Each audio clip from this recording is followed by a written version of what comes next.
I am Dr. Ruchika Verma, a postdoctoral fellow in Department of Psychology, University of Allahabad.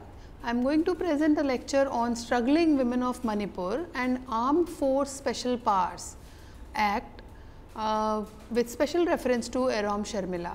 This module has been written by Deepti Priya Mehrotra, Assistant Professor in Lady Shri Ram College, Delhi. The introduction of Manipur as a state is in northeast India has been marked by sharp political conflict and turmoil over the past few decades. Also, it is known for an exceptionally rich culture, world-class theatre, sports, dance and literature. There are some 29 major tribal groups dwelling in the hill districts, classified into two broad ethnic dominations, Nagas and Kuki-Chins, while Imphal Valley is inherited by Meiteis, numerically the largest population group. Manipur was independent kingdom since 33 AD with elaborate systems of governance in 1891 and a princely state under British suzerain. Now, who are the peoples of Manipal? Who are the people of Manipur? The people of Manipur struggled against colonial rule and later engaged in movements for justice vis-a-vis the Indian state. Over the centuries, people of valley and hills have interacted and depended on each other for their needs, for their relations at times of turbulence and other times in peaceful also. The last few decades has witnessed a rise in ethnic conflicts. So, there is a growing friction in the relationship among people in Manipur. Women of Manipur have held a central position in management of household, agriculture and trade. They played prominent roles in public protest, individually and in collective, and the ancient and medieval period of folk oral literature of Manipuri languages was the literature of protest. The protagonist ways of women, the nucleus power in the group form is intact. Ordinary women of Manipur had a right to collectively present grievances to the king. In response to women's demand, a king sometimes granted reprieve to a person sentenced to a death. So, there is a total system where the king listened to the demands of women. Women often use their right of appeal to correct state policies, and during British regime, women waged two Nupilan women's wars against unjust policies of the state. The first Nupilan War was fought in 1904 when government issued an order for Manipuri men to go to Kabo, cut timber and build colonial offices and bungalows. Thousands of women demonstrated in Imphal demanding withdrawal of this order for forced labor. So, there was a forced labor for women and during the first Nupilan War. Women vendors led the movement and then they tried to fight for their rights. The next point relevant in the context of first Nupilan War was that in 1917 to 19, Kukis rebelled against forced labor recruitment. In the mid 1920s, a movement in Tamenglong district mobilized people towards Naga unity against unjust laws, compulsory porterage and exorbitant house tax.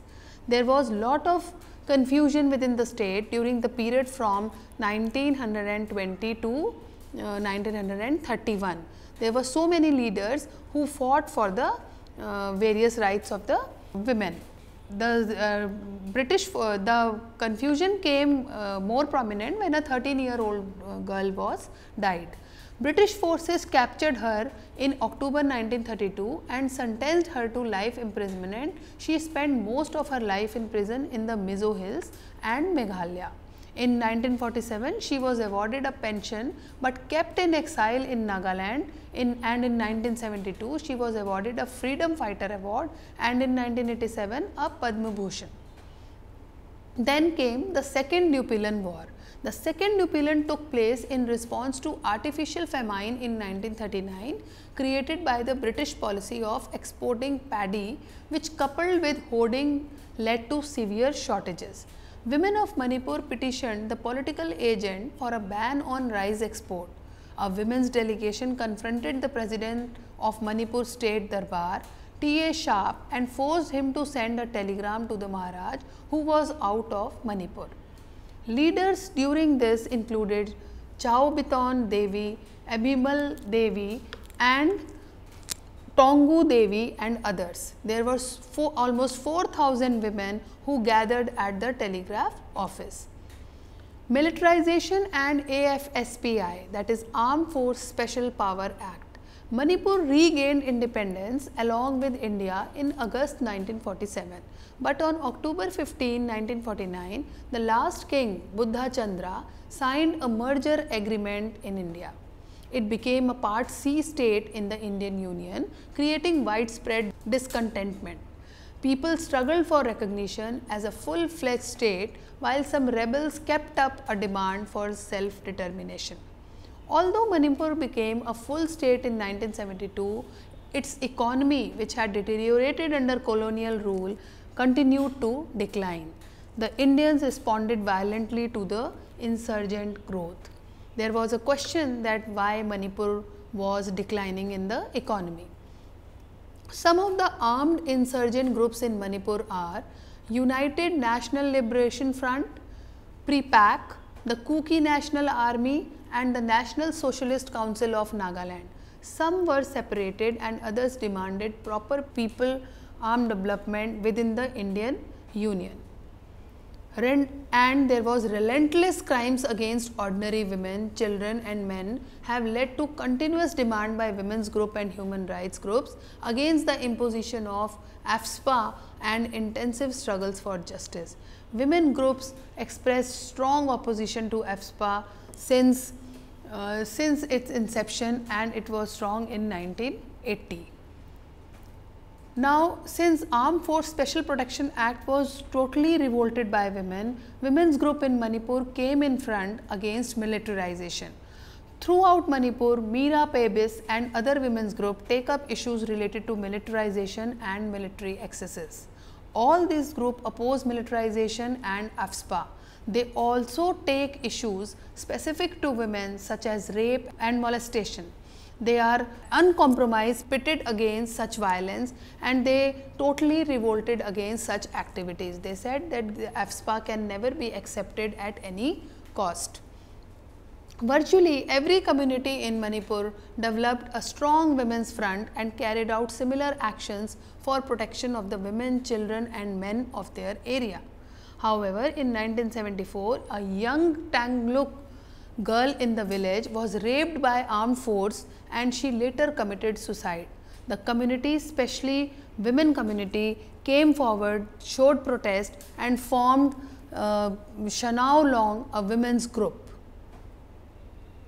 In 1980, Manipur was declared a disturbed area and AFSPA was imposed.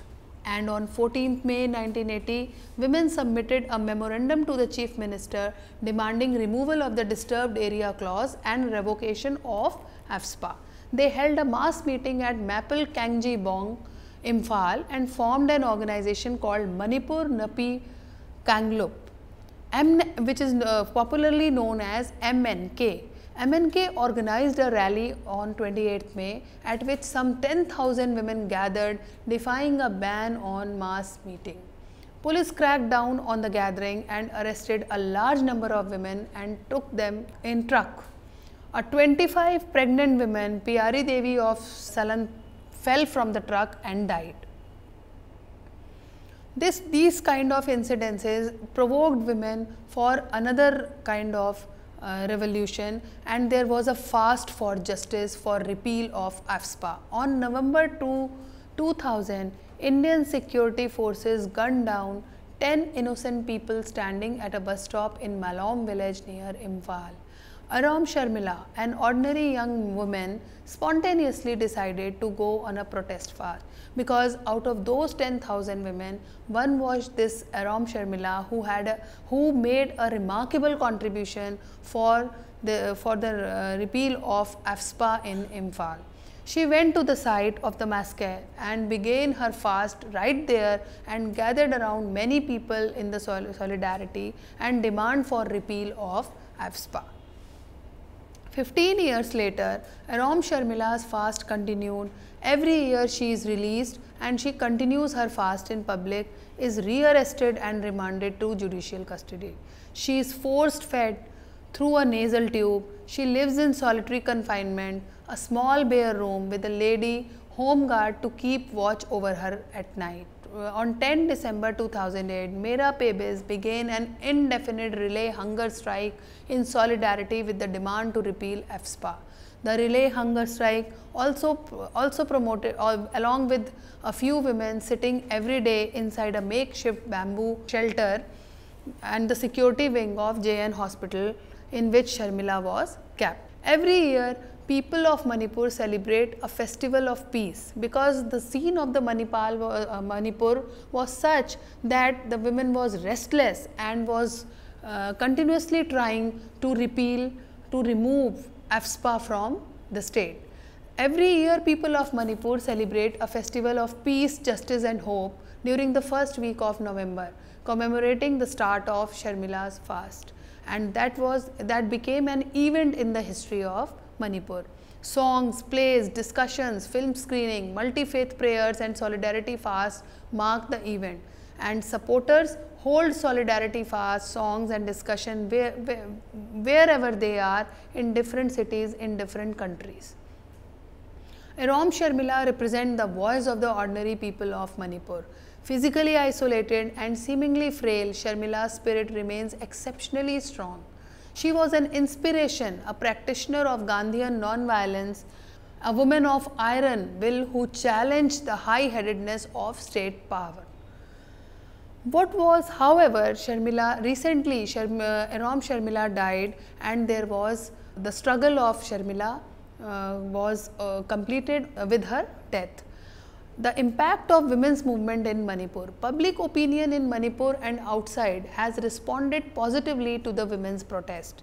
By their extraordinary modes of protest, Manipuri women have brought human rights abuse and the context in which it is taking place with the impunity to the world attention.